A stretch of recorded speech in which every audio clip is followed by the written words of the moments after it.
नाशिक महानगरपालिका निवडणूक प्रभाग क्रमांक 30 मधून भाजपाचे श्याम बडोदे यांचा दुसऱ्यांदा दणदणीत विजयी. ॲडव्होकेट श्याम बडोदे यांना जनतेचा उत्स्फूर्त प्रतिसाद मिळाल्याने दुसऱ्यांदा दणदणीत विजयी झालाय.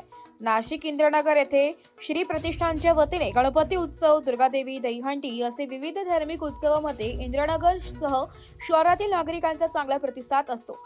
श्री प्रतिष्ठानचे संस्थापक श्याम बडोदे यांनी आपल्या प्रभागातील नागरिकांची गैरसोय होत असलेल्या विविध समस्या सोडवल्या म्हणून प्रभाग 30 मधून जनतेने आपले मत भाजपाला देऊन त्यांना प्रचंड मतांनी विजयी केलाय. दिनांक 16 जानेवारी रोजी शहरातील विविध मतदार केंद्रावर मतमोजणी पार पडली. महापालिकेच्या 31 प्रभागातील एकूण 122 जागांसाठी दिनांक 15 जानेवारी 2026 रोजी 56.76% मतदान झाले होते. शहरातील 1563 मतदान केंद्रावर मतदान प्रक्रिया किरकोळ प्रकार वगळता शांततेत पार पडली. यंदाही महापालिका निवडणुकीत नाशिकमध्ये भाजप सर्वात मोठा पक्ष ठरला असून तब्बल 72 जागांवर विजय मिळाला. शिंदे सेनेला 26, शिवसेना उभाठ्याला 15, काँग्रेसला 3, अजित पवारांच्या राष्ट्रवादीला 4, मनसेला 1 आणि अपक्ष उमेदवार एका जागेवर विजयी झालाय. त्यामुळे आता नाशिक महापालिकेत भाजपचा महापौर होणार हे निश्चित झाले.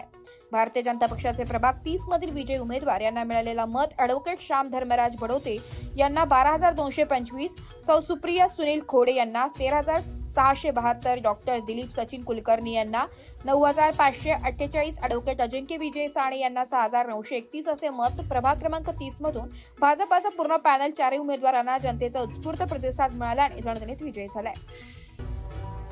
एस मराठी न्यूजसाठी जिल्हा प्रतिनिधी विजय बडोदे, नांदगाव.